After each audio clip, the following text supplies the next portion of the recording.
this Sunday morning. Only thing to get me out of bed is a bit of baking here, otherwise I'll be in my bed still. And so, sourdough starter, which we fed last night, should look nice and active. Right, and so this is the sourdough starter which we refreshed or fed last night. So we just gave it a bit of flour and a bit of water just to get it nice and active. It's a bit like feeding anyone else, I guess. You just get a bit more active once you get something to eat. So this should be your fairly active sourdough starter. So the process for making sourdough bread is that, like we did yesterday, you refresh your sourdough starter, then you build a pre-ferment, and then once that's nice and active, you build your final dough. Hi, Woody. So sourdough starter here, our pre-ferment is going to go in there, and then finally we're going to have our final dough, which we're going to do this afternoon at 1:30. I hope that makes sense. So it's like a 3-step process. Sourdough starter, pre-ferment, final dough. Right, so to do our pre-ferment, we're going to use our sourdough starter. Maybe the best thing to do here is start by having the bowl in front of you on a scale and just add 100 grams of water into that. Like so. And then we're going to add 40 grams of our sourdough starter into our water. And then the reason why I added the water in first is that I would like to see that my sourdough starter is floating. Because once your sourdough starter is floating, it's really nice and active, and that is an indication that it's ready to go and be used for some bread baking.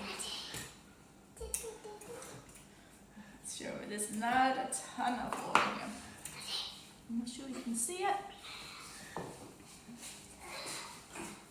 I'm not sure if anyone can see this really. But it's nice and active at least. And it's smelling nice as well.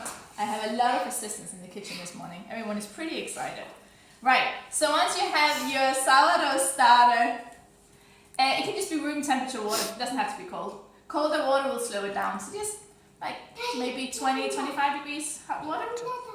Right, so your pre-ferment is ready to go. So you got your water in here, you got your sourdough starter, and you're just going to dissolve it. This makes it a bit easier in a second.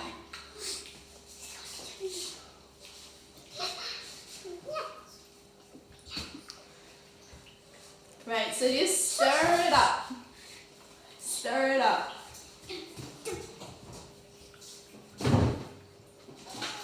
So we're just dissolving our sourdough starter into the water.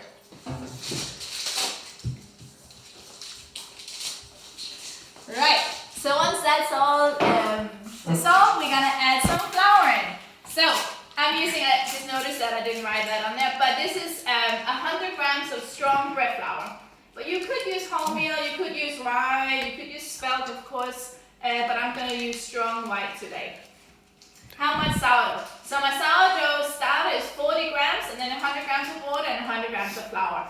So 100 water, 100 flour, and 40 grams of sourdough starter. Right, so my 100 grams of flour goes in. We're just going to stir that up.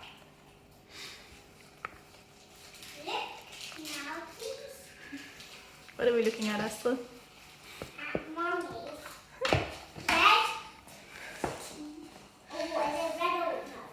It is bread.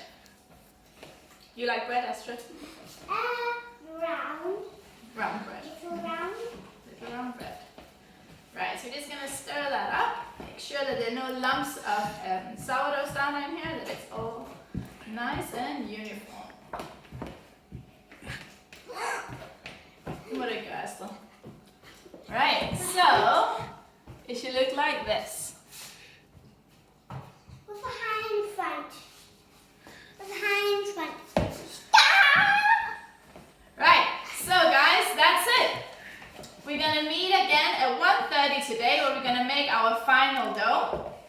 And if you had a quick read of the ingredients list, you will see that I've added a little bit of yeast into it. Don't worry too much much if you can get hold of yeast. You can definitely do it without yeast. I'm going to talk more about why we added yeast in. This is a bit of a cliffhanger to get you to come back. Why I'm adding the yeast in the final dough when I see you all at 1:30. But no stress if you can't find the yeast. It'll all be fine. It'll just take a little bit longer. Right, make sure that you cover up your pre-ferment like so, or cling film or something like that. And that's it. You want to say hi to Mama? Assistant baker? There we go. Right guys, I'll see everyone again at 1:30.